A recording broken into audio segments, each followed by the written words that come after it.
Good evening, folks, and welcome to Here's the Deal with Shiloh and Marvin. I'm Shiloh, and Marvin, how How are you, you bud? doing, bud? I stuttered there, didn't I? I apologize. I was going to say something smart, but I forgot it. So how smart was it really going to be? I don't know. Well, I'm really Let's just excited agree about it's Monday. tonight's show. What's that? Let's just agree it's Monday and move on. True enough. True enough. Well, I'm really excited about tonight's show. We have a guest that I met down there at the election summit again. She's running for Secretary of State in Massachusetts, or she had, and she's going to be running again. And so I got to spend some time with her. There was a few of us that hung out down there, and she was a part of the group, and we were talking about different things. And so got to know her a little bit, and I asked her if she'd be on to give us a view of what's going on over there. So, with that, I'm going to bring Rayla Campbell on. Good evening, Rayla. How are you? I am good, Shiloh. How are you? It's good to see you again. It's good to see you. It's good to see you. I am doing great. So, how is it over in your neck of the woods? Well, it's rainy. We didn't get our hurricane. It kind of just flew by us and went up to Canada, but we got all the warnings that we are going to be in so much danger. And I think like a pine tree fell down, maybe one or two. But other than that, it's crazy. It's Massachusetts. What do you expect? That's for sure. So, I've never actually been to Massachusetts. I've been kind of on the outside. I was in Maryland one time back in like 2000, so that's as closest that I've been there. So, but that's a different story for a different time. So, like I was telling everybody, I met you down at the election summit that Mike Lindell had. You just want to give our viewers just a little bit of oversight of who you are and how you got involved, when you got involved, and go from there. Absolutely. So, as everybody sees, my name is Rayla Campbell, and I'm born and raised here in Massachusetts. My heart is always filled with helping people and standing up for our Constitution and the rights of we, the people. So, pretty much, I got involved in politics. I'm just like an everyday mom. I was homeschooling during COVID. I'm a cheerleading coach, and it was just seeing everything that was happening within our country since Barack Obama was elected is really when it opened up my eyes to see what was happening in our country. And I did not vote for him. Of course, I'm a Republican. So when I saw how they were just bringing us back, they were taking us back from everything that we had gone forward. I felt like the country was going into regression. And I couldn't stand sitting here and watching it. And then I saw the narratives that they were pushing and what they were changing in schools. And my kids are very young. I've got a 13, 11-year-old daughters and a 6-year-old son. And at the time, my kids were in preschool, and I was realizing what the government was pushing on our children. And my daughter happened to be born right after the Haitian earthquake. So we had that whole asylum here in Massachusetts that were allowing a lot of Haitians to come here for free and to live here in Massachusetts and get access to all of the benefits that we have. We basically, that's when we started becoming a sanctuary state. And I watched what was going on in my communities, and I watched them try to push Planned Parenthood, and I watched them try to push racism and division. And I was living in a town that had 63 different languages spoken in the home, the most diverse town in the entire state, and that was Randolph. I have since moved out of there, not by my own choice. I was kind of driven away by the death threats. We'll get into that. But it was what was happening to my children, what was happening in my community. And I was seeing Americans being hurt and being put aside, and illegals coming in and getting benefits that Americans couldn't even access. So I started paying attention to what was going on in the schools. I started attending school committee meetings and seeing that there were no parents in there, and listening to them just sit there and talk like we're still trapped 400 years ago when we're on, we're being brought over in slave ships and chains. And I'm sitting there going, what is happening here in this school? Why is it that you are hiring people based on the color of their skin, not what they've actually, their accomplishments and their credibility and what they can do in their education, but because of the color of their skin? So I started speaking up, and they did not like that because I was on TV throughout the entire community. And I was very upset to see that they were pushing so much division when my children are mixed. My husband is Irish. We have 3 beautiful mixed children.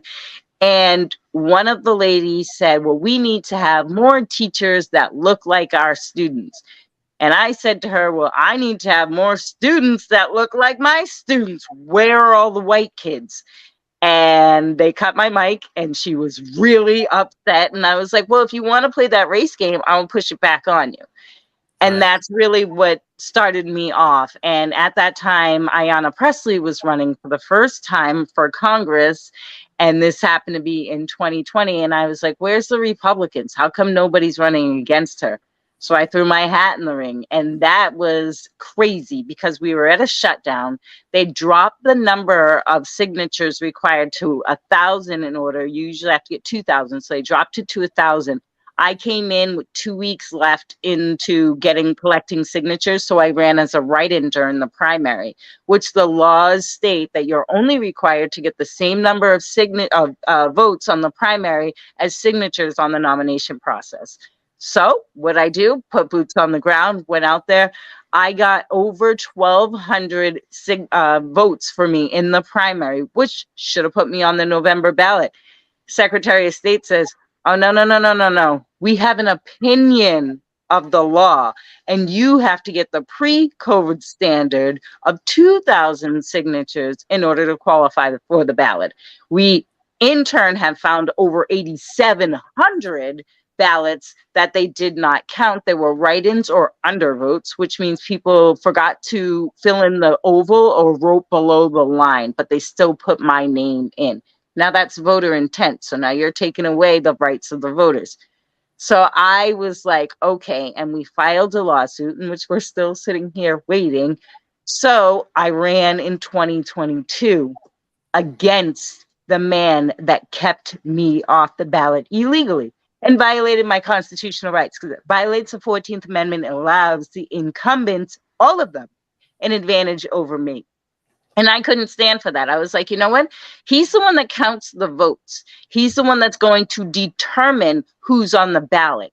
If I'm running against him, because again, we got no Republicans running against him. If I'm running against him, he cannot count those ballots because he is now a candidate. So I got up there, and now I need 5,000 signatures in order to qualify for the ballot. Not only did I get 5,000, I got over 13,000 signatures. I became the first African-American woman in Massachusetts history to make statewide ballot. Then I went on to become the first to be the party nominee and endorsed candidate, and I got the most votes for a Republican woman ever in a primary in Massachusetts history. I was like, bring it on. That's so funny. It was amazing because I really went out there and I started talking about all the issues, and so much so that Bill Galvin had a debate with his Democrat primary opponent, and all he did was bash me the entire time. He called me ultra right extremist. He called me COVID runoff wastewater. He called me QAnon. And I'm sitting here and I was like, wow, talk about defamation. And he's in control because guess whose picture is on the ballots? Guess whose name is on all the information? The office of William Galvin, Secretary of State. How is that not a conflict of interest? Yeah. I will challenge everything, and I put it out there. So the media, along with him and the Democrats, went on their bashing campaign of me to try to destroy my character. So much so that Channel 5 Hearst Media put out disclaimer before my ad. First time ever in history a disclaimer was put over a political ad where they said they do not endorse this candidate. Oh, I'm sorry. You can't endorse any candidate. You're a nonpartisan entity and you need to be giving me the same equal opportunity as anybody else. Yes, I have that all on video, and I have their ad, what we put. I thought it was just going to be, viewer discretion advised. No problem with that. 15-second long disclaimer, which they read out loud, and it was so loud. Then they came to my ad and they dimmed my voice down and made the music go down. And I was like, my ad was very impactful because it talks about the books in our schools, the books that they tried to say do not exist. Another campaign I went on. You guys are going to have to follow my Facebook page because I could go on for days. But Yep. this is all the stuff that I was like, you know what? Why don't Republicans get out there and fight? Why do you allow people to sit there and call you names? I'm known as Massachusetts' #1 white supremacist. Okay. I'm pretty sure that I'm Black, but if you look at the head of BLM who threatened to murder my family, I'm melanin adjacent. And that was a 90-minute video, which it took me and my friend like 2 bottles of wine to get through because it was so racist, and it was the biggest racist tirade you've ever heard in your life. She said people would be coming up to my house and murder me and my family. And I married my husband for 40 acres and a mule. Like it was pretty intense. Couldn't believe what I was hearing. And this was all these attacks was because I'm a Black Catholic Republican born and raised in Massachusetts, running for office and not afraid to stand up and to fight for all the people. I do not see skin color. All I see is red, white, and blue. And that's what we need to be standing for. That's what That's a little bit about me. That's what it should be. And, now you can see, Marvin, why I asked her to be on is because everything that she mentioned, in some way, shape, or form, we're going through in our own state, whether it be library books or any of it. So being censored. So when you were running, when you started to run, one of the stories I'd like you to tell is the story of the parade and what you had to go through there. Just start off a little bit by what the parade was about and just kind of go through the motions there, if you would, on letting us know exactly what had happened to you and your family, because I still am astonished. Yeah, it was pretty incredible. And this was really right. This was the first Million MAGA march. It was the March on DC. The vote still hadn't been counted. We were still sitting there waiting to find out. We know who won that election. We know it was President Trump. So we went down to DC to be part of the million people that were partaking in this amazing event to stand up for our elections and our rightful president. And it was beautiful. It was amazing. I've never seen so many God-loving people in my life, and the songs, and then running into people from up here in Massachusetts and New Hampshire. It was like, wow, we were all brought together for one important reason. And we ran out of snacks, and I had my kids with me, and it had be about 2:30 in the afternoon, and we decided, okay, we're gonna head back to the hotel.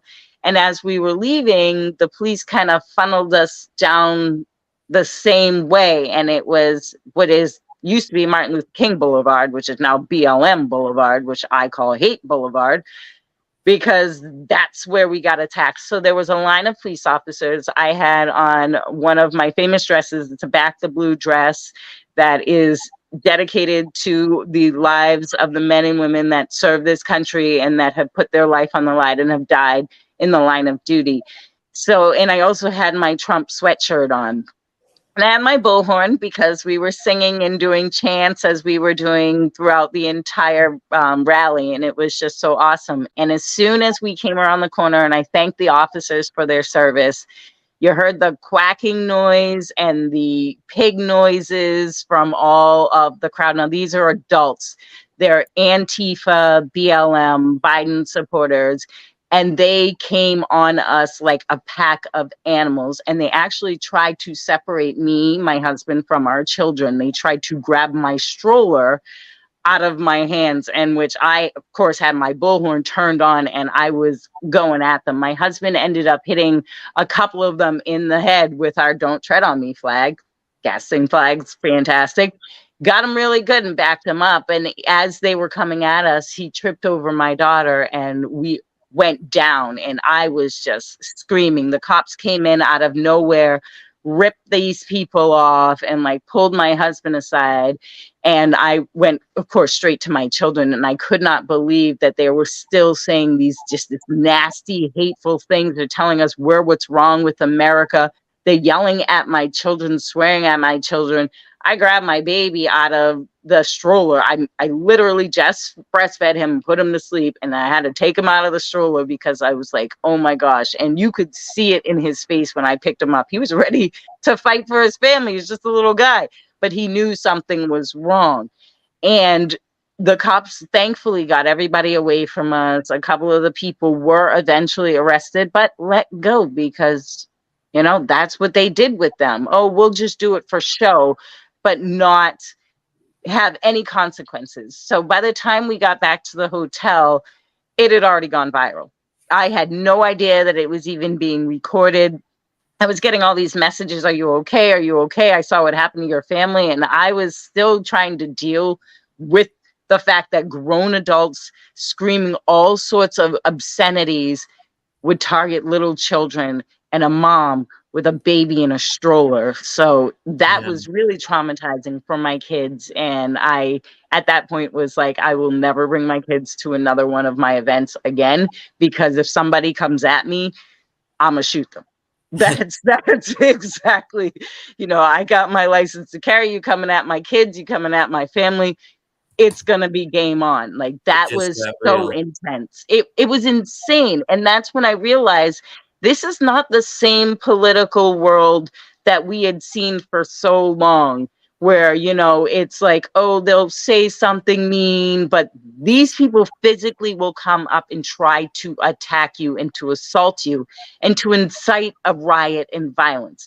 That is insurrection, not going to the people's house and standing up for what we believe in, our constitutional right.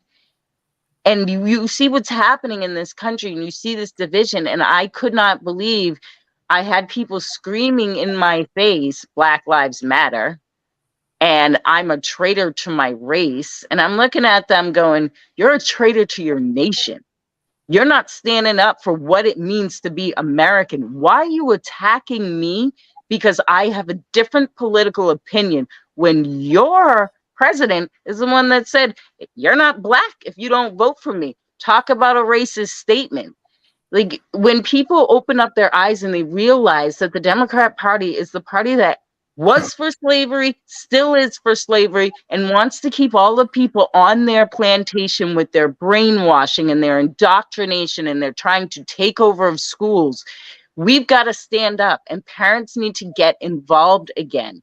And that's what I did. And I'm never going to stop fighting for the people of this country, for my children, for everybody else's children, and making sure I expose exactly what they are and what is going on, because it is the Communist Manifesto 100%. And I was so happy to hear when I went to my daughter's school this year, they're going to be reading Animal Farm.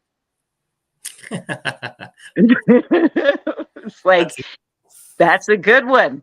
It This is. is in 8th grade, so I'm very excited about that. And her teacher was like, you know, we talk about, yes, we're changing and we're growing, but we're still children.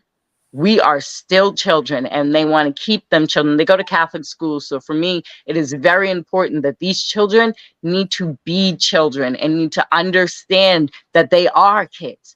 Don't grow up too fast, because what these adults are doing right now is grooming, and it is all part of the Hillary Clinton and Joe Biden cabal in with Barack Obama with their sex trafficking, and they killed the Weinsteins. They can't say anything, but they're still doing it. That's exactly what it is. And they're using TikTok and they're using the border to make sure that our children are helping to funnel other children throughout the country. Why don't we have Amber Alerts? Why are we seeing drag queen story hour in public libraries or schools? Now you think about it. What grown man who wants to dress like, I don't know, some of these people look like devils, scary, wants to go and read a little kid's book that's perverted, or it's supposed to be a little kid's book that's talking about mutilating your body to children if you don't have a sick, twisted agenda?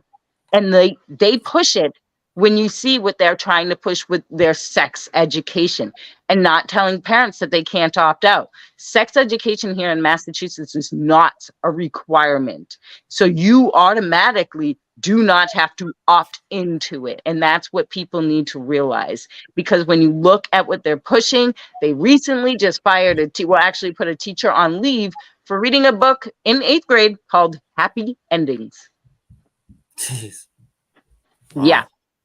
This is what's going on throughout the entire country. This is what John Keller on Channel 4 and the head of DESE tried to keep away from all of the people, all of my voters and supporters out there by telling them, buyer beware. I should get my head out of the gutter because these books and this type of curriculum does not exist 2 years ago. And what's happening now?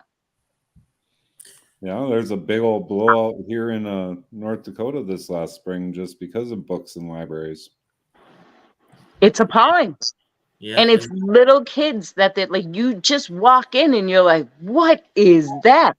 The wall that they have, and that is not a love flag or whatever. Their pride flag, that's a flag of hate. I went to Drag Queen Story Hour, asked 2 questions. What book are you reading? And is this person quarry checked? Because everybody else has to be quarry checked if you're going to participate in an activity at the public library. I was surrounded by grown adults and their flags and a man that got straight in my face trying to intimidate me. And I was live on Facebook telling him to back up.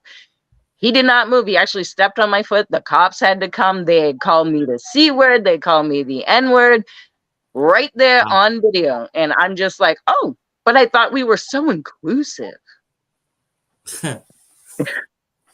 I'm assuming quarry is like North Dakota's sex registration or sexual registration. Okay. Yeah, we're still kind of blunt force trauma about the name of it out here.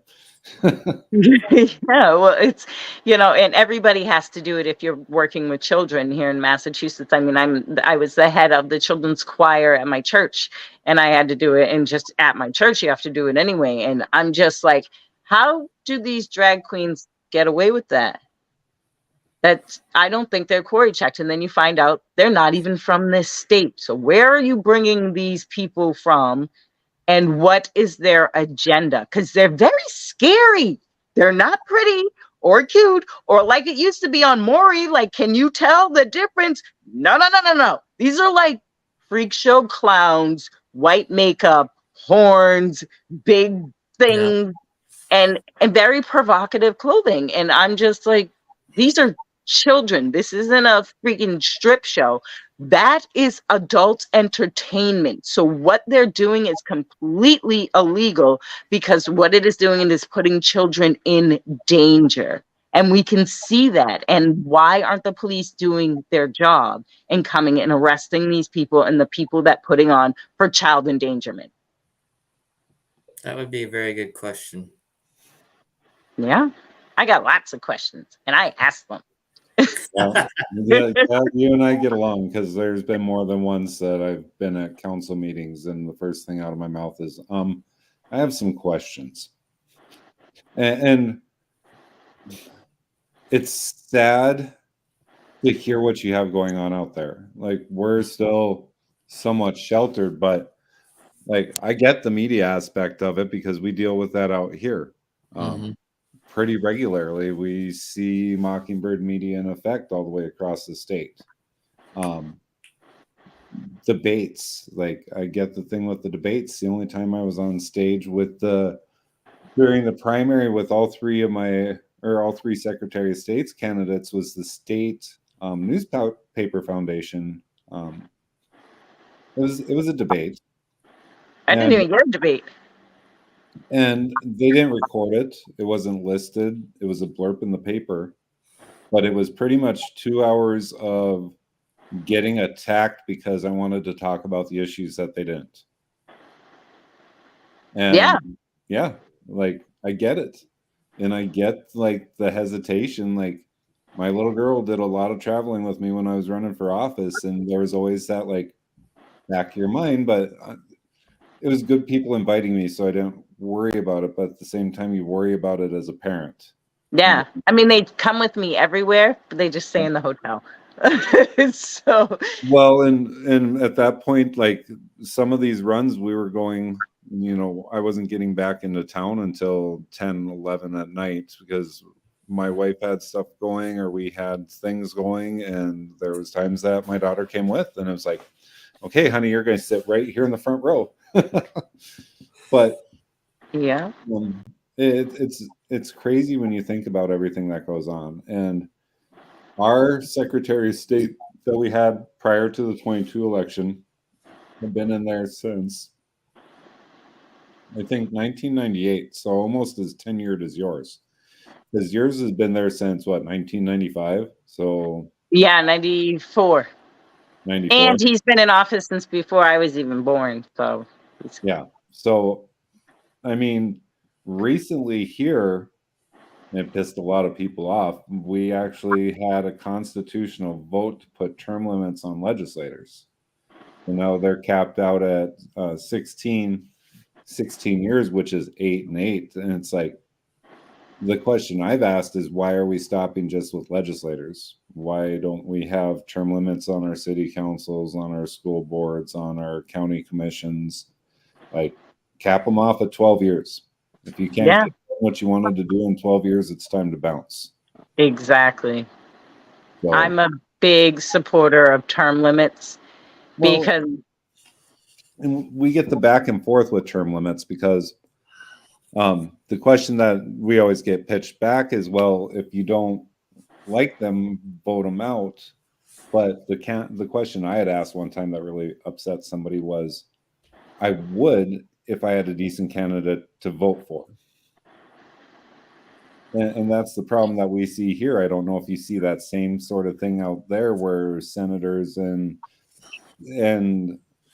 statewide offices just kind of get like a softball candidate from the other side of the aisle. Or none at all. Or none at all. That's our problem here, is there's never any Republicans running. So when I decided to run, and I ran unopposed, so it was like, that's great. But when I decided to run, I couldn't believe that there were no Republican candidates that were willing to jump in the race. But I was also very, very strong and knew what I was doing.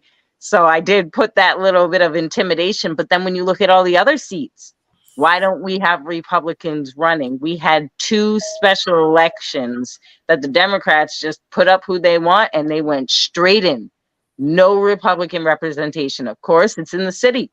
I'm like, we have Republicans all over the place. I got over 26,000 votes in the city of Boston. Where there's got to be someone that would stand up and run. And people, the thing is they're afraid of name calling, or they're afraid of people looking into their background. And I'm like, they advertise how corrupt they are in the paper all the time. I mean, we finally, in Massachusetts, they finally voted out 2 of the most corrupt politicians in Boston. That usually never happens. Once you're an incumbent, you don't lose your seat. But it was pretty nasty, and a lot of the conservatives went out there and went on a campaign against these people and to show who they are and expose it to the people, because the media won't ever give you that. They won't tell you what they've done, but yet it'll be in the paper, a little blurb here and there. Then you just got to jump on it and you got to keep going after it, and then you got to confront them. And that's what we did. And when I confronted Arroyo, that dude got in my face. I'm like, what is up with you men getting in my face and thinking you're going to intimidate me? Because I am 5'11" and not afraid. So bring it, So, and I just stared him down. I was like, what? There's cops all right here. And of course, he's being charged with rape and intimidation and stuff with DA Rollins about, election interference. So these are the corrupt politicians that we need to make sure that we are getting out. And we need Republicans to stop being afraid. As I always say when I'm out there, Jesus tells us to be not afraid. How Yeah. many times does he tell us to be not afraid? What are you doing? Our army needs to rise up. God has literally been screaming at us to get up and to fight for this country, or we're going to lose it. And And that's why they're bringing those illegals over to replace us. yeah. And that's what I'd kind of just bounce off that and say, our government, as we were talking about before the show, our government is from the Bible. And so on the term limits thing, there's a couple reasons in my estimation why we don't have candidates. One is, especially around here, is the pay to play. Absolutely. Marvin can back me up on that. I mean, it was like $10,000 just to get in the race for, was it the Senate seat, Marvin? For me to speak at the Republican convention, by the time I would have been said and done, if I would have been able to speak at the endorsing convention, because I was like 3 days late deciding to run, it would have cost $5,000 right out of the gate.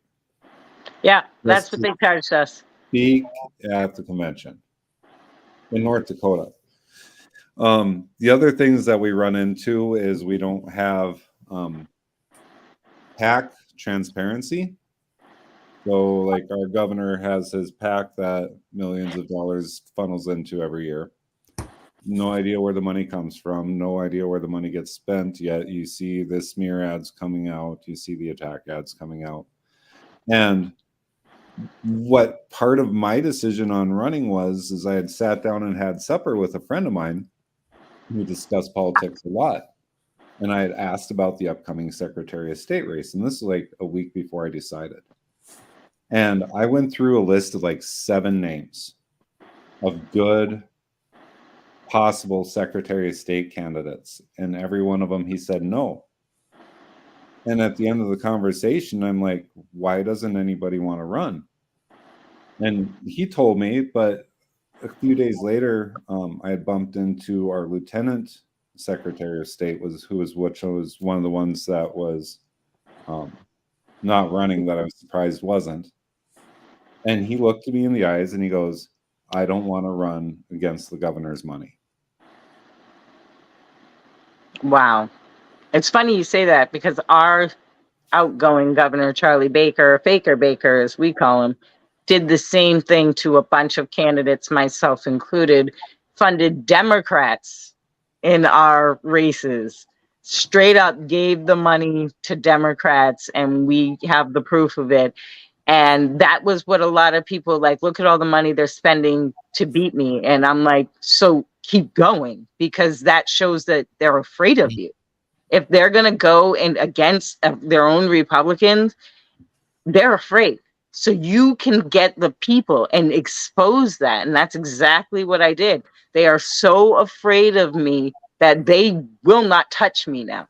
Because every time they touch me, they get burned, and they should. And I have built such a huge base. When I started this, I had just my regular Facebook page, and I had 0 followers, and now we're going on 33,000. And I would have had more if Facebook didn't shut me down and say that I wasn't over 13 and took away my personal. Yeah, it's still on hostage. I had to make a whole nother personal page because they said that I wasn't, they couldn't prove that I was old enough, even though I had all my information and my daughter's entire life on there. She's 13. I'm like, wow, practically my whole life is on there. So, but we were reaching over 350,000 people a month, and they didn't like that. And so that's kind of where it has taken me, is, all right, they're afraid of me. So I'm not going to back down. I'm not going to go away. Let them spend all of their money, because they're the establishment rhinos, or they are Democrats in clothes of Republicans. And we need to expose that and take over those positions as well. Yeah, because like in 2020 here, The governor donated to 22 different campaigns, including the Department of Education, Superintendent of Department of Education. At that point, the legislator, Michael Howe, who is now our current Secretary of State, and to Tom Beadle, who's now our treasurer. So on top of that, it was 20 seats and 2 statewides in 2020 that he straight up donated campaign funding to. And it's something that I've been saying is that we can't, it doesn't matter how much money he has if we have the ground game and the numbers. Exactly. But there we run into the secondary issue with the different movements. And it's something that we've been talking about the last 3 weeks. Mm-hmm. Like we have, and I hate the grassroots term because I think the way that it gets portrayed on a national level and on a local level is like it's a dirty word. Like I love our homegrown organic movement that we have going. But the way that our media portrays it, the way that it says grassroots, the way it talks about people, like you don't agree with the narrative that's out there, you're immediately an ultra right or an ultra left. And it's one of those things where it's like, if you get everybody in one room for 10 months, let's take all of our groups all the way across the state. Let's take all of your groups all the way across Massachusetts. And get them in one room for 10 months with the only goal of supporting good local candidates, whether you like them or not. If they're your best hope, get out and door knock for them. Eliminate that money factor. And I think, I mean, you look at your race, you had what, 722,000 votes? Yeah, more like 750. It kept changing.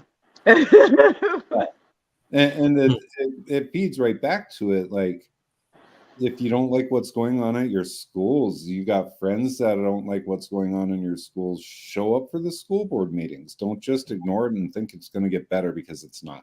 Hi, honey. You want to come say hi? Mm-hmm. Come on. Like, I got one too. So you just turned 6.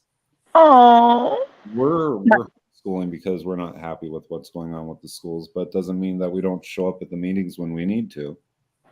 You go with them every now and then? Yeah. Okay. Well, stop spinning the chair. And that's the main issue too, is I think, how do we get people involved? I mean, we ask this every episode to everybody. How do we get people involved? And that right there to me is the biggest issue. I mean, and I'm not just talking about getting candidates. I mean, I live in a town of 850 people. We can't even get them to show up for a school board meeting.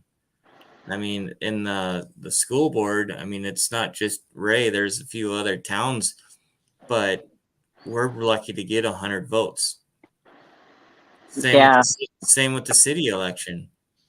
I mean, I run for the president of the city council a couple of years ago, and I lost that election to a homegrown guy who's been born and raised right here in our town. You know, I'm a native North Dakotan, but I didn't grow up in this town, but I lost that election by 30 votes. Wow. And we were lucky to get 100 votes. So, you know, we've been having this discussion with people in our town because, you know, they're not happy with some of the stuff that's going on. And I mean, it's minor stuff compared to what some of the stuff that we're talking about right now. But it's like I keep telling them, it's okay and it's great to be upset. But if you're not going to show up to the meetings, I mean, they've got it to where there's not even public comment anymore because everybody's checked out. Nobody shows up. I went to our last one that was last week, and I sat there and I live streamed it. And we had 5 people show up. There was 5. And so, I mean, that's our biggest issue. Williston, talking about school issues. Williston just recalled 3 of their board members for the school board. I mean, we've got a mess up here as far as the school board. And, we had candidates on the show. There was a lot of candidates on different shows and radio around the community. I mean, the new candidates actually had floats driving around town the day of the election, actually 3 days before the election, and they barely got 1,000 votes. There was 1,300 votes out of a town of 32,000, Rayla. Wow. 1,300. In 22, when they had the school board election, that same town of 32,000 had 600 votes for school board. Not 6,000, 600. So Yeah. I guess that's my, I mean, we can talk about term limits and we can talk about a lot of things, but my thing is we don't have the involvement. And if it doesn't matter what side you're on, you should still do your civic duty. Everybody Exactly. go and vote and be a part of this stuff, and let's see who comes out on top. It doesn't matter what side you're on, because anymore it's not Democrat versus Republican. And I know I sound like Marvin has heard this 1,000 times out of me, and especially after the election summit, but it is not Democrat versus Republican anymore, because as far as we're concerned, from what we've seen and what you're saying is happening in your state, it's the uniparty. It Yep. is good versus evil, period. Yes, it is. And you're It's going to them versus you. Yep, you're going to have to decide what side you're going to be on. I mean, You want to know what's funny, Rayla? When I was campaigning, something that I had pitched and I was talking about is I thought as a Secretary of State candidate, you shouldn't have what party that you're associated with listed behind you. And it came up quite a few times, like, why would you want that? And why would you want it? And I go, because at the end of the day, it doesn't matter what side of the aisle that you're working with. I don't know when you're coming in to talk to me about your business if you're a Republican or a Democrat, nor do I care. Secretary of State is execution of the law. Right. And I think you need to be non-partial about that. And I talked about how the office should have that right there on the books, where we were non-partial or nonpartisan. And it was just, people looked at me like I was talking about snakes coming out of a unicorn's butt, if you know what I mean.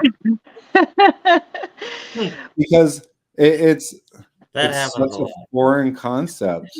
It's like, even just how much in our schools, you and I had government class. Yeah. We had government class. This is how the election works. This is how seats work. This is how everything works. And you look at like people putting in requests with the attorney general or with their state's attorneys or with their city attorneys expecting help in a matter regarding the city. And time again, and we were just talking about this before the show, these people that you've elected to these positions, their only interest is defending the state from you. Mm-hmm. Right. And they have no interest in even helping other forms of government, because if it doesn't benefit them, why should they be involved? And oh yeah, it's ridiculous. I shake my head so many times at things that get forwarded and emailed to Shiloh and I, or things that we talk about or hear about, because it's ridiculous that even attorneys that say that they're there to help protect you or sue a government entity when you have a legal case won't touch it because suddenly they have a conflict of interest. But that so the thing is educating people Yeah, and absolutely. talking to people. I talk to people everywhere. Like I'll be in the supermarket and I'm always complaining. One, because there's never any food anymore and the prices are ridiculous. But I just want to get what used to be a little chicken would cost me about $5, $6, and now it costs $23. And I'm like, it's almost like a Cornish hen, it's so small. That's ridiculous. So I will complain, and people around me in the supermarket are like, yeah, this is ridiculous. And I'm like, well, it's the people you elect into office is the reason why we're having these problems. Or, well, I don't vote. Well, that's another problem. So That's the you're problem. giving your vote away and you're giving it to the Democrats because you're not participating in your civic duties and making sure that your voice is heard and what you want in your communities. I tell people that all the time and they look and they're like, well, it doesn't matter. Like, if every single one of you people that says it doesn't matter went and showed up to vote, you would see it does matter. And it was crazy because the other day at work, they happened to have on the terrible channel that had The View on, and I was like, wanted to throw up. But Whoopi Goldberg said something hilarious, and I was just like, I wonder if anybody caught that. She's like, there's no election. There's a selection process. And I was like, oh, did you watch the selection code? Like, you sound like a Republican right now because you're sitting there telling people that it doesn't matter. You can go and just, if you're selected, you're going to be the one to get elected. And I'm going, but when we say that, oh no, We're extremists. we're extremists, we're election deniers, and it's like, okay, now they're out there. And again, that's subliminal messaging that they're going to be putting into their constituents' head. They sit there and they listen to these hacks on that show like as if they were God's gift to the world. And I listen to them and it makes me cringe because it is the talking points of the left, and it's going so many people, especially if you're in a senior home or if you're in a different facility, the channel goes on and it doesn't change. So No. they're constantly just hearing one side, one side, one side. And that translates into our schools. It translates into our library. It's just the mentality of people. And then when you question them, people don't even understand what debate is. That's why I love the conversations that happen on my Facebook page. Won't even be about my posts. They get a whole different debate Yeah. inside the comments. And I find it to be awesome because as people, we can sit down and have a debate, but our elected officials don't even want to have a debate when they're challenged, and they don't even want to hear from the people because what will that bring? Debate. But if you challenge them and you tell them and let them know, we are in charge here. We, the people, will not vote for you.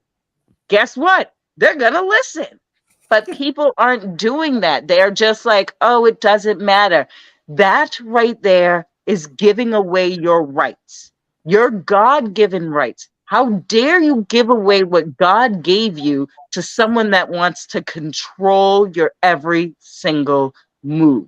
If you do that, go be a sheeple because the rest of God's people are going to stand up and we're going to take back our country and we're going to fight tooth and nail. And if it comes down to civil war, we're going to come out on top. We got the guns. Yeah. Well, that's the problem, though, Rayla. If you really think about it, you said it right there. God-given rights. But we live in a godless society right now. People don't even believe in God. And it's unfortunate. Again, it goes back to good versus evil. You're But going to, that's the narrative that's pushed. yeah, So many people do believe in God. Go to your churches, go to all the different pastors that you have around. Those people need to vote, but they don't. yeah, And that is apathy. And when you see that they're not getting out there because they just, well, I'm just going to be faithful to the Lord and live my life and not worry about anything. But the Lord has made sure that you have to make sure that your voice is heard. yep. It is in our Constitution. It is in the Mayflower Compact. That's the first Constitution right here in Massachusetts. And that we need to be protecting God's will of the people. to be free, to live and prosper, and to grow and not mutilate our bodies, because there's only two genders. And we got to stop with all of this division and hatred, because that is the devil working its way in. And if we keep going to our churches and we keep talking to people and we keep spreading that word of the Lord and saying you need to go out there and defend your nation and protect your children, because what you're doing right now is not protecting them. It is harming them, and you're destroying them, and you are giving them away to the devil. I would agree with that. I don't have any disagreements at all. That's why I fight. It's what I do. You got to keep getting out there. You got to keep your voice heard, and you got to make sure that you inspire people. That's why my slogan when I go out there, my name is Rayla. It's R-A-Y, Ray like sunshine. And I always say shine in the light with Rayla, because I am not going to be going into any type of darkness.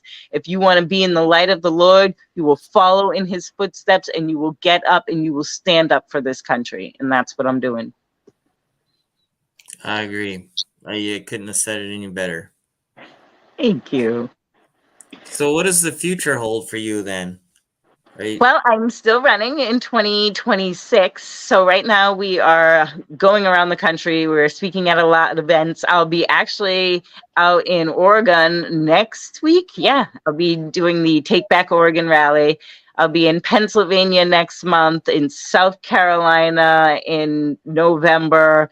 Who knows where after that? But the thing is we're bringing our voices out, and we're really getting to the people to make sure that they understand that it is time to stand up. It is time to use your feet and bring your ass to the ballot box and make sure that you are voting in person, because it's so much harder to cheat if your bodies are showing up, because that's going to overwhelm them. They can't cheat the system if you're actually showing up in person. And that's what we need people to do.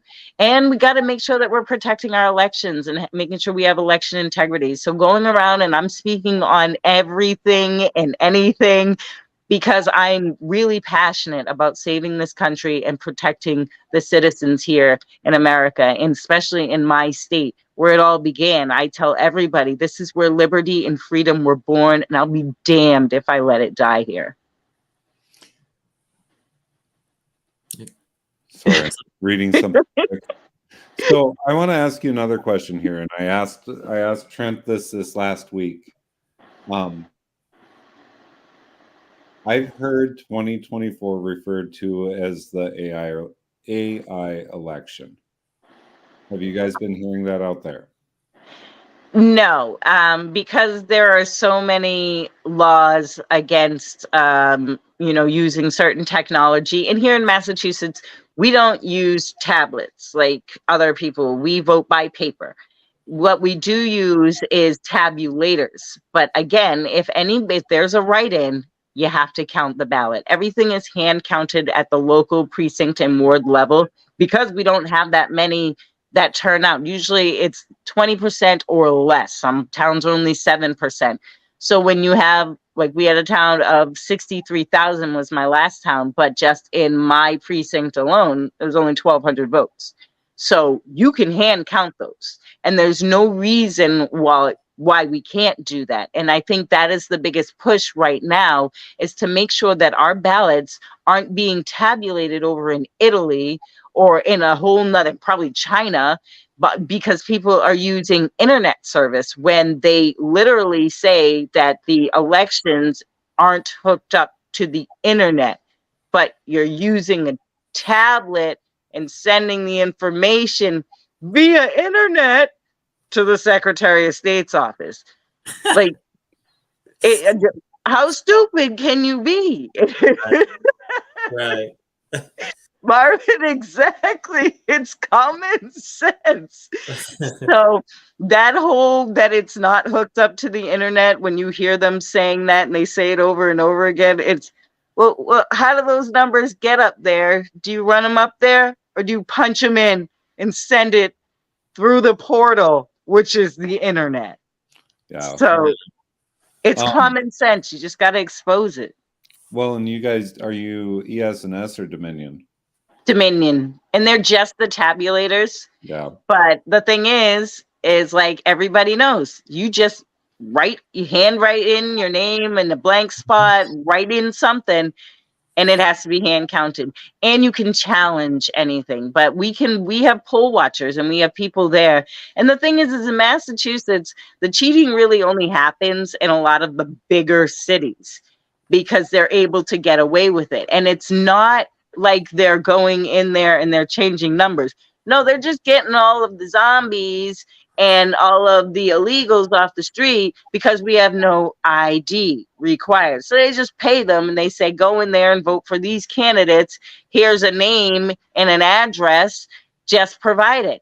Because again, they have access to the voter rolls because the Democrat Party has been very good with making sure they keep up on all their voter rolls when they send out mailers, when they send out text messages, when they send out people just to go do surveys, or they're standing outside the supermarkets. They're collecting your data, as Republicans are so far behind on doing that. And I actually did it for myself and went and door knocked, and for Trump, we did it for him as well. And we collected data that we didn't have.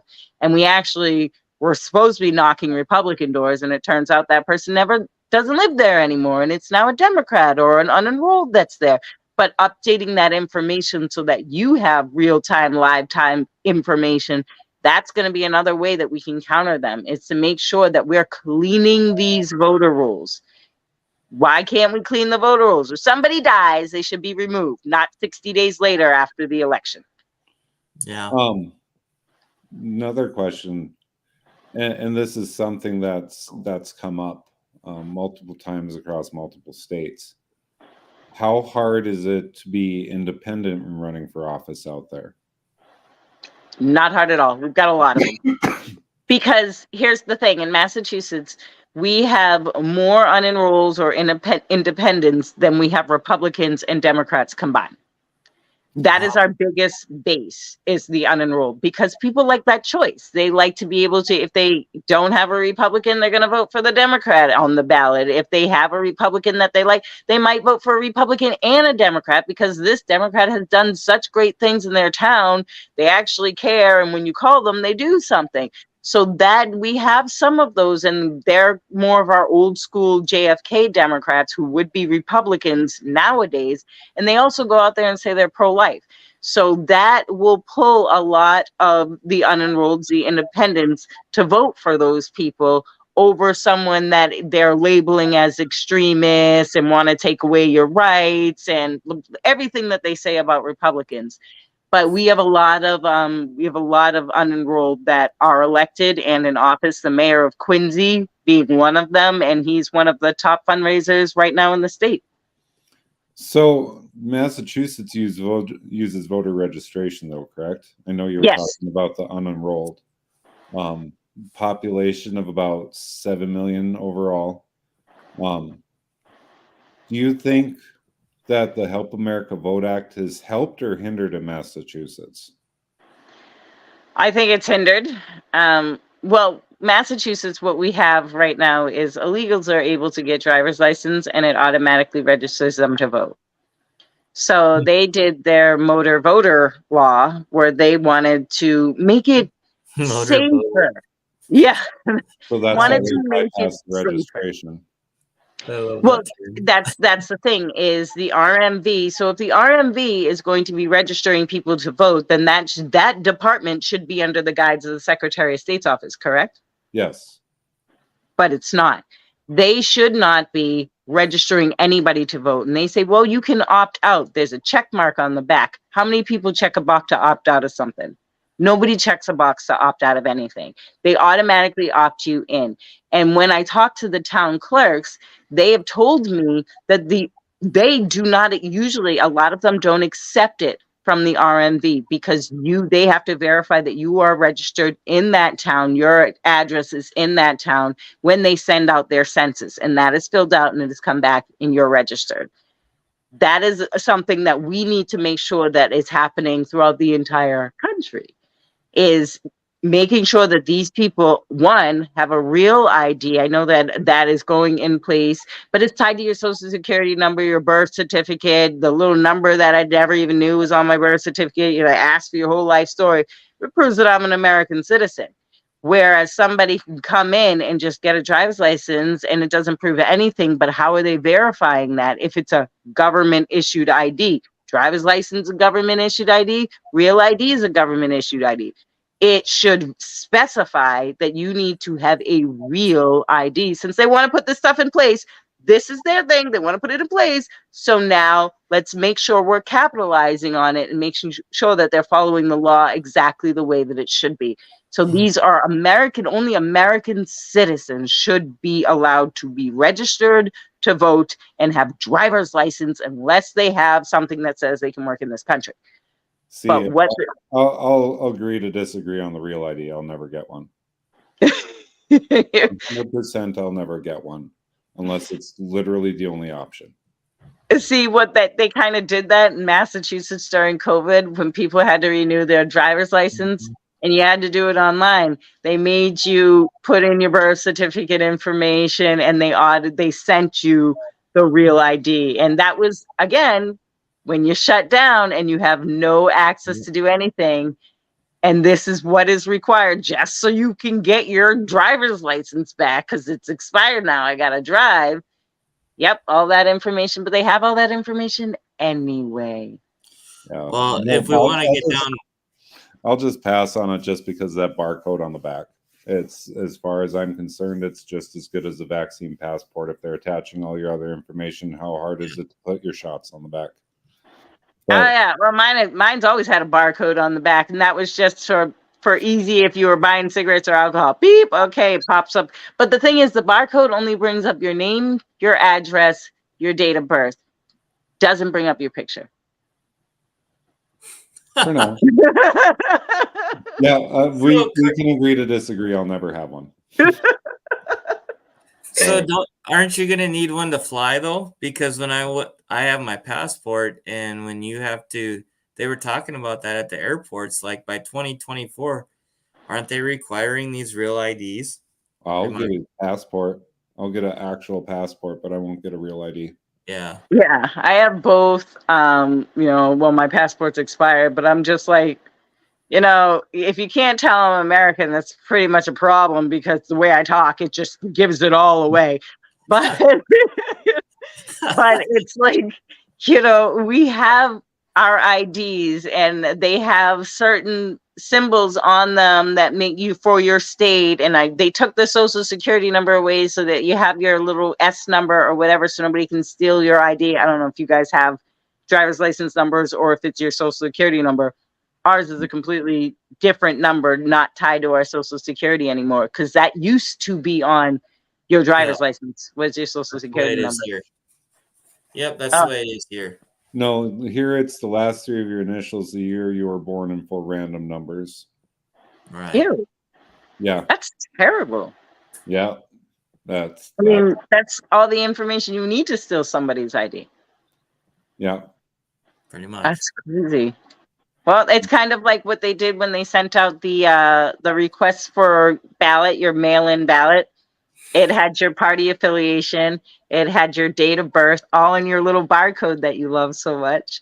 And I was like, hey, who put that? That's all of my information right there. Very easy. If I return to sender, it gets brought back. Somebody's got all my information, can go and vote for me. So it's kind of important having that real ID, and it's showing your face, not just your information, so that when you're looking at that person, you know that person is who they say they are. And I just think it's a safer way for us to protect our elections, especially if we're using paper, because now you're matching their name on the paper, you're scanning their ID, you're seeing their face, you're looking at them. It's like a triple check. It's kind of like when I have to give medications, I've got to make sure I do the 5 checks, which is 3 different checks of making sure that I'm giving the proper medication before I kill somebody. That's what we need to be doing here with our elections, is making sure we're checking that these people are exactly who they say they are. But see, here's the trick here too. We had an instance out in Fargo where the county state's attorney asked for an opinion from the attorney general's office. If somebody presents a driver's license and says they're a U.S. citizen, if they would be able to question citizenship. Mm-hmm.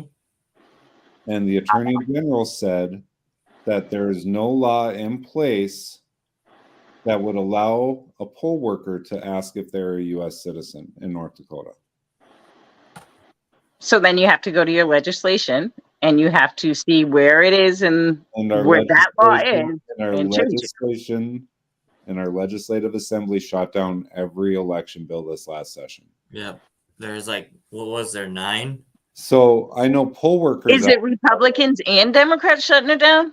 Why are the Republicans shutting it down? Red state. Well, we're supposed to be super majority Republicans, but you wouldn't know by their voting records. That's why I'm like, wait a second. Like, Mhm. Yeah. So add into this mix, I knew people that were working the polls out in Fargo, and this isn't just one, this was multiple that were telling me that they were told or questioned somebody's U.S. citizenship, that it was considered discrimination. Interesting. Yeah. But don't people ask that question all the time? Yeah, but you couldn't challenge it. You And would if think. you challenged it, it was discrimination. But why is it discrimination? Exactly. So when you define that, like, how is it discrimination when I'm asking a simple question? It's a yes or no answer. Yep. Yes or no. I'm not discriminating you because I'm just asking a question Yep. that you did not answer yet. Now, your refusal to answer is your right, but I can also refuse you a ballot because I don't know if you're legal to vote. Yep. They were told that they could not push that question further. And the reason being is we have a few Indian reservations, and then also they've been busting them in as well, not the illegals. See, the Indians are the biggest citizens. They've been, Citizens. Yeah. you know, the illegals is our problem. Right. Yep. And you know, you can tell a Native American, an American Indian, they have very distinct features. Not the white people that claim that they're American Indian, like Hiawatha or Pocahontas or whatever you want to call Elizabeth Warren these days. But the real American Indians, like, we have tons of them here in Massachusetts. Well, and something that I wanted to improve on, if I was elected, was streamlining their ability to vote. Like, they have their tribal IDs and they have all that stuff, but it's like there's got to be a way, and I wanted to work with the tribal nations to figure out a way before we got into the next election cycle, which would be this upcoming 24. That was like one of my first priorities, was getting better access to Native Americans to vote, because what they did here is they've shut down all of our rural precincts. Yeah. Each county maybe has one live precinct and everything else is absentee or mail-in. Why did they do that? Because they got the machines, so it's too cost effective. They couldn't find poll workers. They couldn't find people willing to work the elections. They couldn't find. You pick your reasons, and I can give you an excuse, Rayla. And that's the thing. It's exactly what it is. It's excuses. Like, why not? Do you think that the Native Americans wouldn't want to work their polling station, volunteer, just like everybody else? I mean, it's usually all the people from church that work the polls. That's statewide. They've taken us to that, not just the reservations. It's all over. Wow, because they want everybody to be lazy. And yeah, not show up. And then the other thing that they've done is they've reduced the number of polling places. You know, like it used to be, you go to your local school or your local here, right here, wherever. We have to go almost an hour to vote in person. Yep. Wow. Now that's insane. And again, you're a red state that allows this to happen Yes, ma'am, we sure are.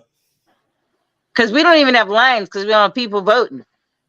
Nope. It's just like I that to me is appalling, and that is the stuff that we need to expose. Why are Republicans doing this? You're pushing that Democrat narrative. You're pushing exactly what they say. Republicans want to take away your access to vote. You're giving them the win. Why? And it hurts. It's not just hurting you, it's hurting the rest of the nation as well. Because then they're like, well, we did it here, we can do it there, and nobody's gonna say anything about it because they don't stand up. Yeah, I mean, we've just been talking about it. The narrative is if you say something like that, you're a racist, right? Or you're a bigot, or whatever the case may an be. ultra conservative, I mean, or you're An ultra MAGA. Yeah, why do you think that President Trump has the hate that he has on him? Because he's the only one who stands up and speaks the truth. Yeah. And again, that's their projection. Let's bring that comment from Megan back up again. We have to go almost an hour to vote in person. No. That is, you got to drive 20 something miles just to go vote. Oh, this is from where she's at. The closest polling location from them is Washburn. And I think she's up in the Max area, almost Minot. Yeah. And she drives down to Washburn because that's where their county polling location is. So that's a 2-hour round trip to go vote. Wow. Mm-hmm. And I bet your job would love that one. Honestly speaking, I think Election Day should be a statewide holiday. Everybody gets. Well, it should be a federal holiday, and everybody agrees on that. Yep, 45 miles. So they do a 90-mile round trip to vote. Wow. That's insane. That is literally insane. See, I live in a smaller town now, so we all vote at town hall, but my last town, I voted at my church. And it was like anybody in these streets in this area, that's our precinct, and we voted at our church. And they had all of our schools the public schools are closed on election day because they use the schools for voting. So making it a national federal holiday where people get paid for it, I think is the best thing for everybody to ensure that people can actually get out there and vote. But we've got to open up polling locations. It does not take a lot of people to hand count votes. What it is saying to me is that you want technology to take over every aspect of your life. You want to go and be like Wall-E, the movie. No. By and large, Amazon. You know, it's like, get me sitting in my chair. It's moving around for me. Little hover things. Like everything that you see happening, it is completely because they see how Americans will want to take the easy way out. I'm too lazy. Hence why, like, you got this big, giant, enormous fat lady trying to say fat shaming or skinny shaming people and targeting people of another race. That's racism, right? You know, we used to be out there talking about getting people involved and helping people. And right now, what you see going on is that you have the uniparty, because it is both Republicans and Democrats, because they've got their hand out and they are getting it from China, and they're funded so they don't have to worry about anything as long as they keep pushing this narrative and do exactly what the CCP wants them to do. And that is that they want to take control of our elections. They want to take control of this country. And that's why we need to rise up and people need to get involved. If they're like, well, we don't have people, I'll volunteer. That's as simple as it is, because it costs nothing for a volunteer. That is their excuse. Oh, it's going to cost too much. They volunteer. Oh, well, we have to send all of this stuff. I didn't know it costs to send an email. No, that's free. And we all know it. But it's like when you're getting Freedom of Information Act, and they're like, oh, well, it's going to cost us this much to print it out. How much is it going to cost to send an email? $0. So all of this is just to try to scare you so that you don't challenge them. And that is something people need to do, is challenge them. It doesn't, it can take just one person can do something different. Look at Donald Trump. Just one thorn in their side, and then it gravitates to everybody around.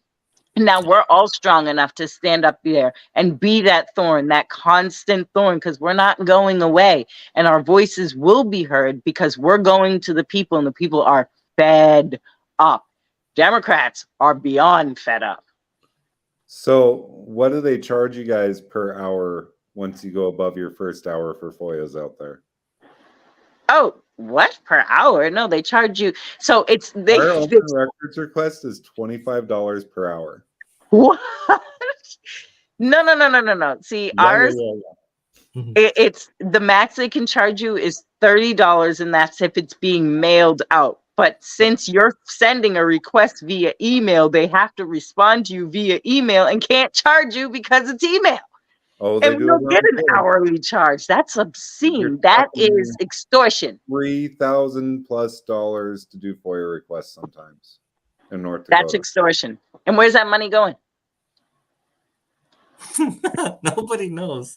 That's shouldn't laugh, but I mean, it's just that is extortion. I've heard people spending anywhere between $1,600 to $4,200 to get voter rolls from counties. We had a gal up in Williston that did some requests regarding school board and stuff and things that went on up there. She was on with Shiloh. I think she said, what, $3,600 they had spent. Wow.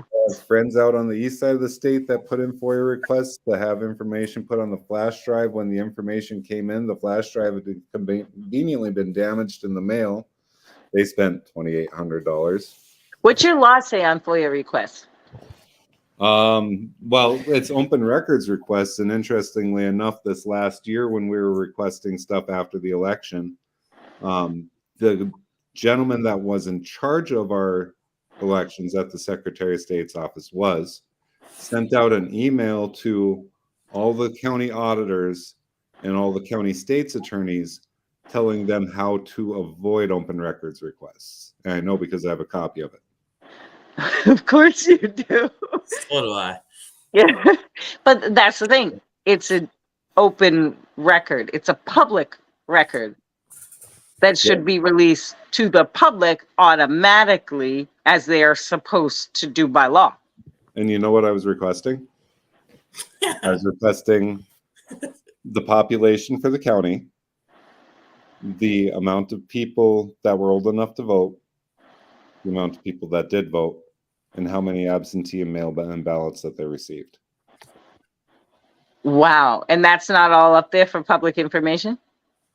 Well, I can get access to all that. No. See, here's the problem is there's different numbers that show up between the county and the state. Exactly. Yeah. You're at the town, Our town level. That's why I pull everything off the town level, because that's the most updated. So yeah, we've seen that too. You're just like, well, that doesn't add up to what's over here. And then that's when you challenge it. But yeah, I mean, they will actively find, and it doesn't matter if it's a small town of 100 or a big town of 90,000, 100,000. Like, I heard of another request somebody had put out this spring, and it was just quietly done, but they had requested information on the legislators, just what businesses that they were involved in, and copies of their oath of offices for like the last 10, 15 years, something like that. I don't remember all the details. I heard it from a friend who heard it from a friend. But the state Secretary of State office wanted to charge them 5 years per legislator, or $5 per legislator per year to provide the information. Do you have an Office of Political Finance? Yeah, we got all sorts of stuff. Office but of like one that they all have to for state, that Office they're like of Budget and Management. Yep. So all of that information should be on there. but it's not. Not when you're dealing with the Communist And when Party. you reach out to legislative Wow. council, they don't have time to give it to you, even though they're supposed to retain it. You know how illegal that is? Where's your constitutional lawyers? And they won't touch stuff in North They won't. Dakota.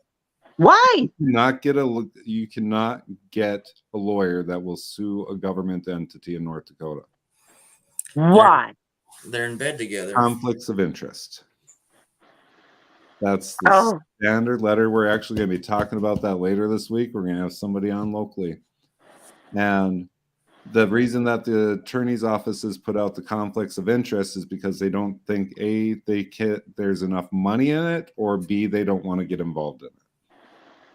And what about Christy Nome? What's she doing? Is that the right Dakota? That's South Dakota. That's the Southern Dakota. Is that the right? But Really? you would think that she would want to help her other Dakota. You would think, but this is wrong. Yeah, that's the Dakota that puts faces on a mountain. We're the Dakota where you put faces in the snow. See, that to me just blows my mind how many laws they are breaking. They're just completely violating your constitutional rights.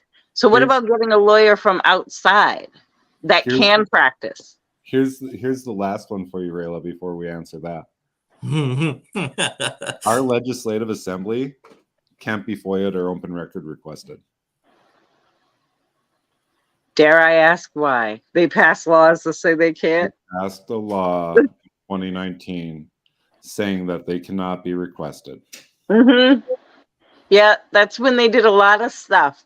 When it was like, oh my God, the shutdown, we've got COVID, everything, nobody's going to pay attention, nobody's going to see what we do. Yeah, go figure. And that's supposed to be Republicans. See, that was 2018, but yeah, you get what I'm saying. Yeah, well, it's still in the then it goes into play later, usually after they pass it. Because you should get time to challenge it, right? And then the other thing is North Dakota, when you ask why we can't get attorneys in. Well, to fly from Minneapolis to Bismarck the last time I checked is $450, Shiloh? Somewhere in there. Like that? Yeah. Well, how long is it to drive? 6.5 hours. That's not bad. Yep, but it's 100 miles in between every town. Well, that's like driving through Connecticut. Yeah, it sucks. It's the longest state ever, and it's only this big. So no, it's that's funny. Like the reason that we have so many issues, or why people can't stand up, is every time we try and stand up, we try and do something the right way. We try and follow the rules that are on the book. You can't get anybody to stand up next to you. Well, that's the problem. It's because you got to get down and dirty and really fight. I mean, I drive like 100 miles every single day when I go to any type of campaign event because of where I'm located, and everywhere around the state is over an hour drive. And it's just like, what, 60 something? Why do I got it? And I'm still in my own state. And I'm like, I've driven 400 miles in my own state. And I'm like, geez, especially going out to Western Mass. That's a 4-hour ride. And it's like, you have got to get out there and talk to the people and make sure that if they see a leader that constantly will keep going out and speaking to them and rallying the bases, they're going to find that confidence to stand up. And that's what we need to be empowering people to do is, Jesus spent 40 days and 40 nights in the hell and what he went through, and you can't drive a couple of hours. So that's what you have to think about it. We're talking about allowing evil to destroy what is left of the good in this world, and that is this country and our great American people. And we cannot allow that to happen. If we fall, there will be no world. It'll all be chaos and destruction. And I don't want to live in chaos and destruction. I've already been dealing with that in Bidenomics and Biden America. It's terrible. Don't like it. So I'm going to make sure that I'm doing everything in my power to protect our great Constitution and what our forefathers put forth for us and what Jesus has put me on this planet to do. It is his divine message that is keeping me strong and keeping me going and allowing so many people to open up their ears and their hearts and understand that right now we have got to fight and we have got to be strong with our rod and our staff and our big voices. It is time for us to do it. I agree. Yep, I totally agree. That's what you got to do. The last thing, I'm going to throw this out here just as something for you to watch if you haven't seen it. February 5th of 2020, Jeffrey Sachs, who is a U.S. economist, sat down at the Vatican and did a 12-minute speech about how Trump's reelection would, if Trump was reelected, it would be destructive to the rest of the world. And you really got to listen to that sometime when you got some free time, because this was before the shutdowns, this was before the lockdowns, this was before any of it. And he said Trump as the leader of the United States is detrimental to the rest of the world uniting.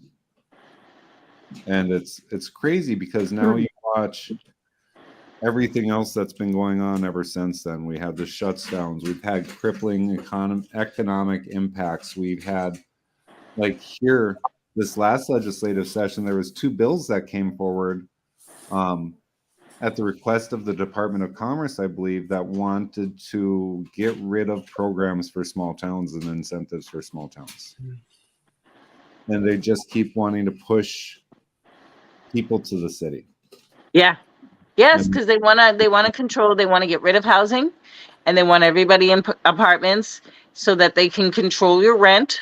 They can control how much you make. They want you to work right where you live, down in their little boutiques or whatever they're opening up.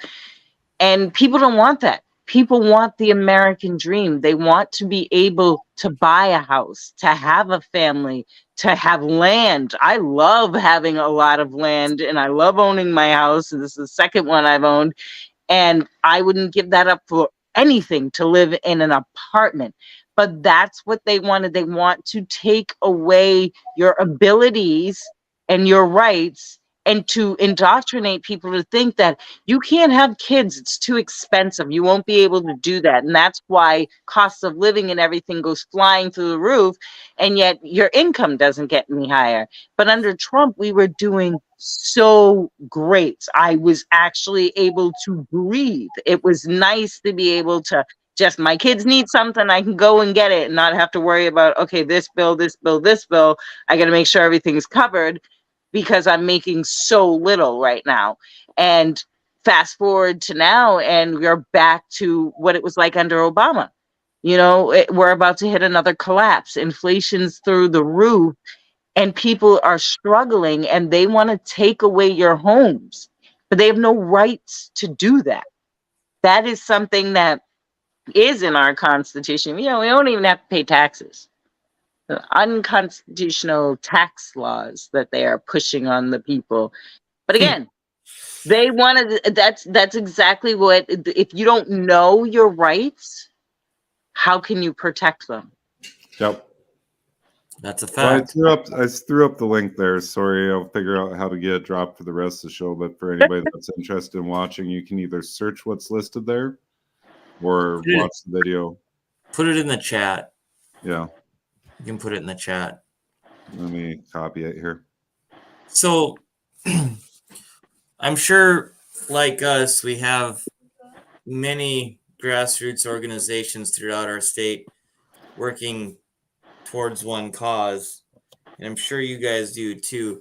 What would be your what would be your message to all of those grassroots teams and working together and, for the greater good of good, I guess, is how you Yeah.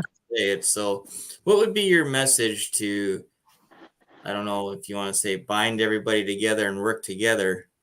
Because in the big picture of things, I think that's what we're going to have to do.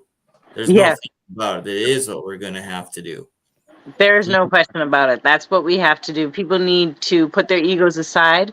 We need to unite because it is not about any one individual. It is about all of us. It is about the American people. And when we see the Democrats, they're united. They do everything together. They stand up. They fight for each other. We got them changing freaking laws so Fetterman can vote in a sweatshirt and sneakers and keel over and die in 2 seconds, just like Dianne Feinstein's about to do, or Mitch McConnell. But this is the problem that we have. These, they're that's it. That's what we're talking about. Term limits. Whoa. But when we have different grassroots and we're all out there and we're fighting and we're doing a lot of stuff, even though we don't know that each other's doing stuff, when we do come together, it is not about, oh, I was the one that started this and I've Right. been doing this. Let's come together and bring all of our information together. We can learn from each other. We can bounce ideas off of each other. We can strategize. We can communicate better. And that's going to make sure that we're out there fighting the Democrats instead of fighting ourselves over who started this first or which Right. group is getting more people at rallies and then targeting other ones because you don't like this person for any particular reason. So what? Nobody gives a shit who you like or who you don't like. If you're a Republican, you need to unite with us and stand strong with us together. You can shout your little stuff behind closed doors, not in front where everybody can see it. That's what we need to be doing. We can fight behind closed doors. We can have debates and we can come to an understanding. We can agree to disagree, but we have to work together. Otherwise, we're never going to get anywhere. And they're just going to allow us to continue consuming ourselves from within and destroying what is left of the American Party. And the Democrats don't even have to lift up for the Republican Party. I said the American Party. Republican Party and the Democrats don't have to lift a finger because we're eating our own instead of standing strong together. I'm that ego stuff and, oh, I did this first and I want this type of clout. It's all bullshit. Right now, we've got to work together because we are fighting evil. That is what people need to understand. Straight up evil that wants to destroy us. So if we're not united, it will destroy us. I would agree, and that kind of goes back to your point of why aren't Republicans standing up if you really think about it, because it seems like when you get a fire going, it's like then something comes up to where we take a turn here and half of them go this way because they got their feelings hurt or whatever, instead of binding together and working together. And we need to figure that part out, because that's kind of their plan is to separate the masses, and It's that's their purity test. Yep. And a whole bunch of us are, just everyday, hardworking, pissed off people that are getting involved and getting active. Yeah. And we don't pass their purity test. They're all establishment. Their grandfathers and fathers and uncles and everybody under the sun has been in politics. And now you've got this really feisty bunch of real, true Republicans that take it back to why the Republican Party was established. And they don't like it because now we're making them look bad because we're actually going out there and doing the stuff that they've been elected to do, but yet they're not doing it. So that is the biggest problem now. If they want to come along and be supportive of Republicans, we're more than happy to welcome you in. But if you're going to fight against us, we're going to destroy you. That's how that's going to work. Yep. I'd agree. Perfect. Well, we've kind of ripped on this one for a while, so Yeah. So I do have to ask you, being you were down at the summit with me right quick before we go. I know we've been at her for a while, but what was your overall takeaway from the summit? Well, we met a lot of great people. We did.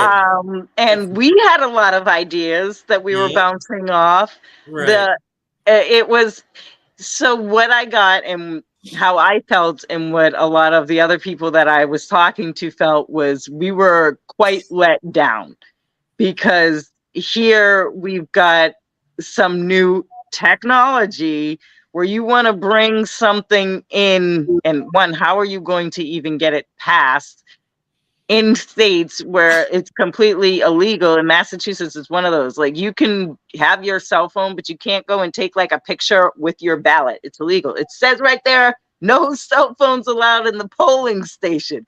So you want to bring a device that can track cell phones that aren't supposed to be allowed. They're not, it's just not going to happen. And there were so many questions like, what is this hooked up to? What does it run on? Who's going to turn it on? How is that information going to be updated? Yeah, Mhm. and you want everybody to download this app. So I felt like it was kind of just a launch for his new app that he has. What is it? The Frank platform. Social or Yeah. Frank? Yeah, Frank Social. And I'm like, don't we have True Social? That's kind of like in competition. The whole thing just, it made me upset because we weren't talking about the issues that are happening in this upcoming election. There's elections this November, not only in 2024, but what's going to happen this November. And it's like, this idea to get all of this out there, and we need funding and we need money to get it into every single state. It's just not going to happen.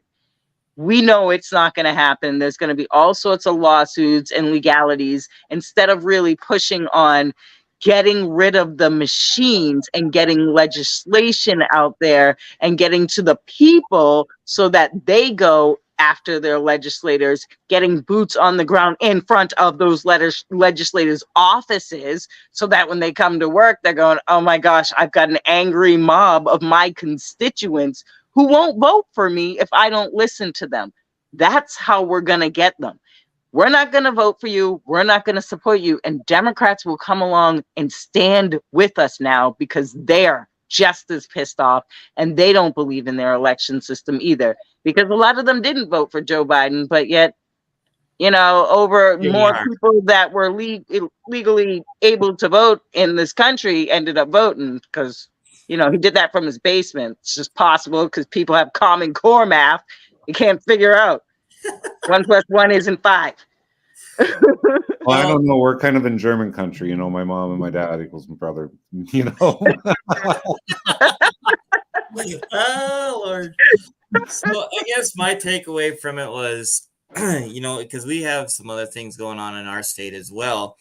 And when I got off it ended on a Thursday. I got on a plane and came back home and made the 3-hour journey back up from Bismarck up here to present what I learned and all that at our all chapter meeting here for the Sons of Liberty, North Dakota Sons of Liberty. And so we have an election integrity act that they're also trying to get on the ballot for now June. And so, they asked me, they said, well, what do you think is a better way to go, with these devices or with our election integrity initiative that we want to get on the ballot? And this is my my opinion, and this kind of goes back to working together, right? Yep. Let's hit them from all angles. Do I think Mike's idea is going to be the total number one solution? No, for your reasons and probably many more. Do I think it will help? Yeah, I'm hopeful. So I guess that's kind of where I stood with it, is that, in my opinion, let's work together with these different groups. Everybody's got different ideas of what is and isn't going to work. Let's hit them from all angles, because bottom line is they know we're coming, so we might as well give them everything we have. That Yeah. makes, I mean, so So Yeah, and it's true. interesting. They didn't give everything out for obvious reasons, and so it is going to be, it's intriguing for sure. Did That's you for see sure. how it emptied out though? It was like we were all like, I, and Yeah, half of us were at the bar 2 seconds later because we were just like, what just happened? right. You come down, we listen to people sit there and rehash 2020 while we're in the back talking about our more recent elections and the data that we've collected and the things that we've found, and we're still listening to them rehash the same old stuff that we've heard. It was like an echo chamber. We have heard this for the past almost 4 years.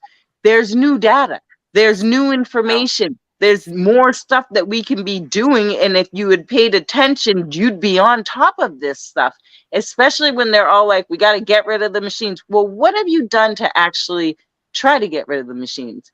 Here in Massachusetts, I have told everybody the way that we get rid of the machines is you go to town meeting before they have elections, because that is when they decide, and it's usually about 75 days before they decide, do you want us to hand count or do you want us to use tabulators? So if enough people show up and they say hand count, guess what you're going to do? You're going And to hand count. So, I mean, they did it in Agawam. Now for the municipal elections, everything is hand counted. They do not use tabulators. We can do that in every town. It's just getting the people and getting that information and getting out there.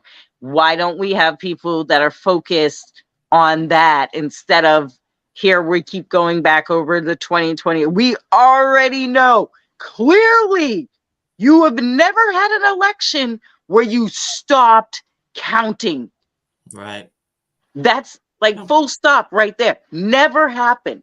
So if there's nothing to hide, why wouldn't they pull out all the ballots and recount them? It's that simple. Right. And everybody's like, well, because it would take. I was like, and it took how long for them to even count them? 3 months. Yeah. We sat here and waited.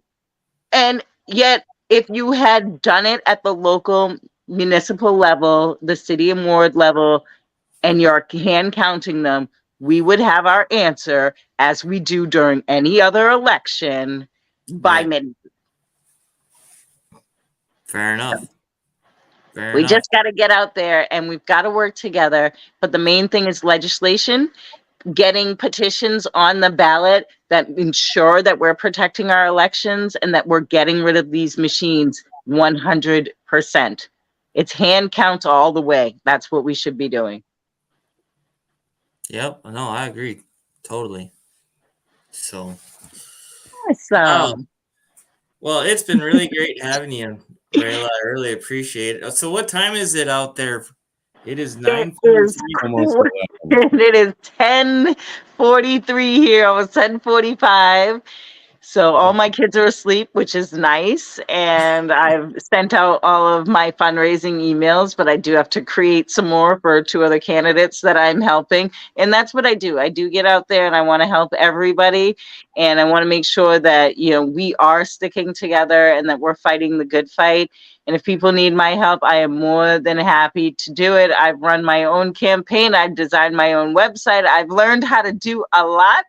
So I am willing to make sure that I am out there helping as many people as I possibly can. And my podcast is going to be starting back up again soon. I have a studio space. I'm very excited, but I'm working on getting advertisement so that we could really get it out there. And then I would love to have you guys on and also promote your show as well. And that's how we're going to do it. That would be great. Yeah. So as soon as we can share the link on my Facebook page and everything, people will go crazy. That'll be fun. It will be. I suppose.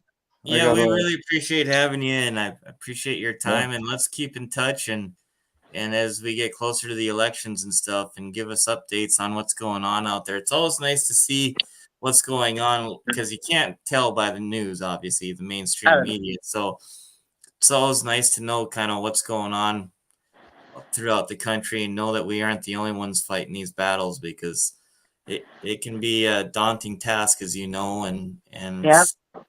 But It's look nice. at the similarities.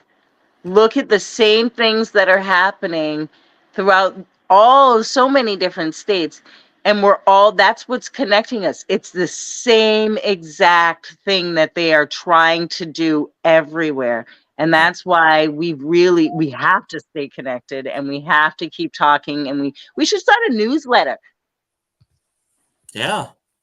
I think that would be a great idea. And then we can get it through all the states, and it's like, what's going on? And they go, oh my gosh, what's happening here? So I think that would be incredible to start. I can do that too. I'm not doing that. I got enough going. You bet. So, I'm not doing that. all right. Well, you have a good evening, and we will be You talking to you too. later. Thank you guys so much. God bless. God God bless bless. Have you. a great Thanks night. again, Rayla. You too. Bye. And there she is. She's a ball of fire, isn't she? Yeah.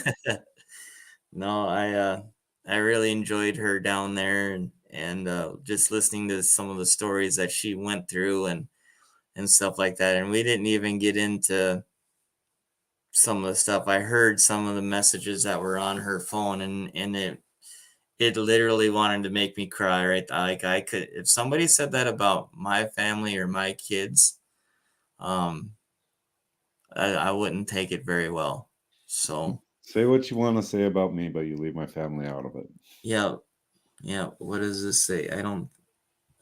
I don't see that happening in North Dakota. Hand counting, that is a good idea. It happens at the city level. Certainly would be possible. Larger cities at the precinct level. I just don't see North Dakota so-called going backwards from the technology. Well, we hear you, Virginia. We do. There was a way just to But 80s that's what they want us to move think, though. backwards. Yep. That's what they want us to think, and I guess to me that's just it's an excuse, right? Yep. I mean, We look at gotta these keep other hammering. countries. I We mean, and gotta I keep. know that it kind of comes up. Europe does it, and France does it. And they've got France, I think, has 86 million people. I mean, that's just an excuse. And it all goes back to getting involved again. It really does. Not just running as a candidate, but voting, being a part of it, be a poll watcher, be whatever the case may be. I just that excuse to me is just it's overused. It's an excuse. Yeah, it's just time to be present, be active, and if you got a Yeah. candidate you're supporting, if you got a cause that you're supporting, you got to be vocal. If we don't talk about it, we can't fix it. I mean, if we talk about going backwards, I mean, let's talk about going backwards then, and let's Let's not even talk about the technology. no. It's how much our Uh, state has gone backwards. Look how at about the. Go ahead. how about we step back the amount of control that the Department of Health and Human Services has in our state? Yeah. How about we step back our elections to hand counts, stuff like that? You know, I don't know about you, but I don't need all the fancy crap, Shiloh. Right. I'm a pretty simple man. Like, yes, it's fun to have nice things, but at the same point, there's part of us, and Sarah and I have this debate regularly, and I know you've heard it too, where we talk about moving out of town and back into the country because we're both farm kids. Yeah. Like, I like the convenience of the 5-minute trip to church or to work or to little girls' events. But at the same point, I'm ready to be back out on a ranch. Mm-hmm. I'm tired of the modern conveniences, and I'm tired of being told that technology will fix everything, because it doesn't. Right. Sitting down and talking with your family and talking with your friends, that's how you start fixing things. That's where it starts right there. And our guest on Monday is we'll talk about that because he does on a regular basis. And I'm talking about Steve Friskup. So on Monday, Steve is going to join us, and we're going to talk about that kind of stuff. But we're also going to talk about this pipeline issue because they're fighting it down there as well. He was on another podcast last week that was talking about the pipelines and what's going on down there in his neck of the woods. And he added the covenant that we have with God, and keeping our land and it going from generation to generation. And so I'm looking forward to Monday's show with him. And then another special announcement, we're going to have a show on Friday, correct? Did we decide Friday? I think Yeah, it's going to be Friday night at 8:00. We're going to have some folks on from Benedict, and we're going to talk about what's going on there with the city council. And yeah, that's going to be interesting. I know, Marvin, you're more into that than I have been. I've just recently met these folks through you, so I'll let you tell them what they're going to see on Friday. Well, Friday's going to be an interesting show. Somebody had reached out to me this spring, and we'll get to meet her. She's been on with Kit on Common Sense Uncensored, just with some help with some local ordinance stuff. And what's happened over the last 4 or 5 months has just become beyond ridiculous. And Shiloh and I have been talking because we've had a lot of national guests, but at the same point, we want to have local guests on too. And so our guests on Friday night, it's local, it's real, it's about as in your face as it can get, folks. And the fact that's happening in a town of 70 some people exemplifies how bad it's gotten across the state.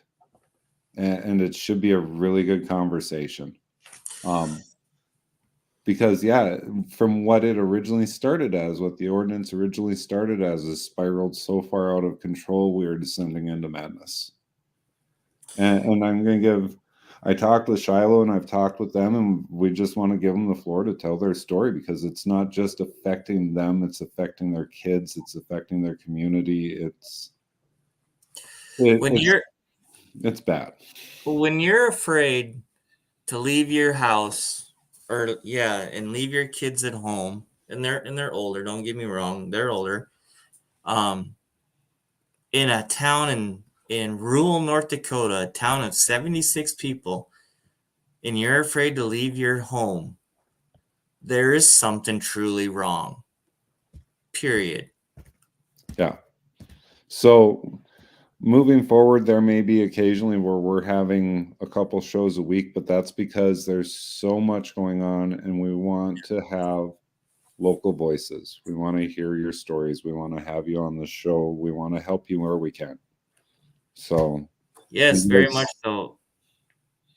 So if you guys got stuff you want to talk about, please reach out to Shiloh or I. Drop us a show through the show email.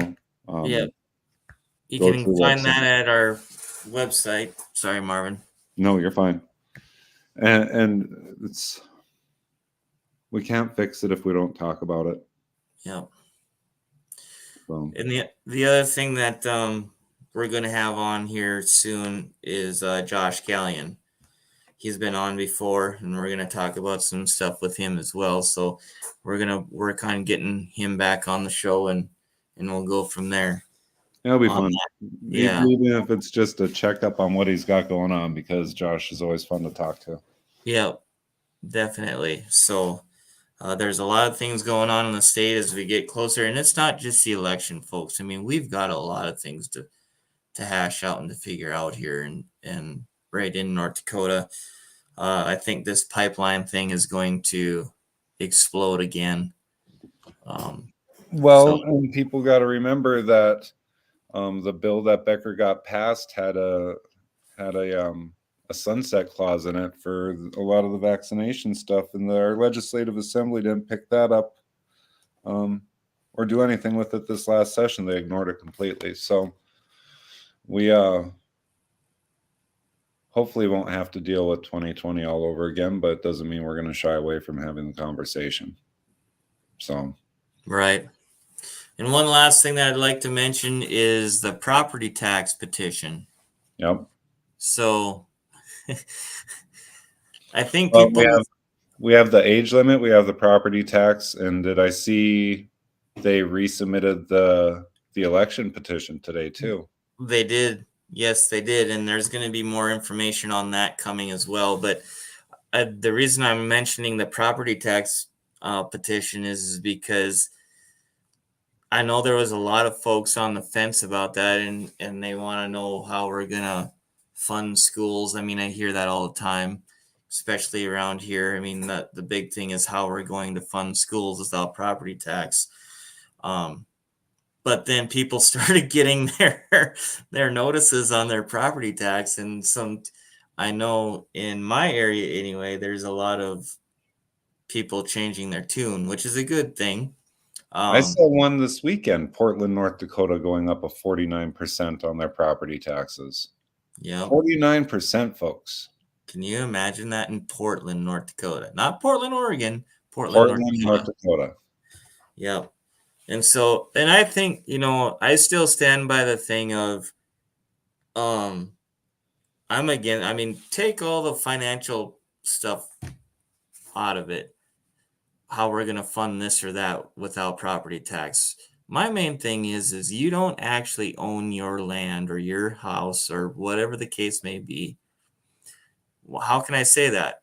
Because if you don't pay it, in 3 years, it's the counties. Believe me, I was at one of the auctions not too long ago when they were auctioning land off for what people owed on the property taxes. Until I found out what that was really about, it was the one and only one that I ever been to, and I won't ever go back again. So that's my main thing with property taxes. And my counter argument when people ask me is like, well, how are they going to fund things? And my response is, don't spend $19 billion in a legislative session. True enough. Let's cut health and human services budget in half. Yep. Instead of them needing $7 billion, let's make it $2 billion and use the rest of that for funding the other agencies. There is no reason for the amount of money that's in North Dakota. In my opinion, I mean, obviously we need to cut the fat on some of these agencies, probably most of them, if you really get to looking at most of them. Yeah. I mean, we can start with the institution of government education. Let's not call it public education anymore because it's not that. It's government education.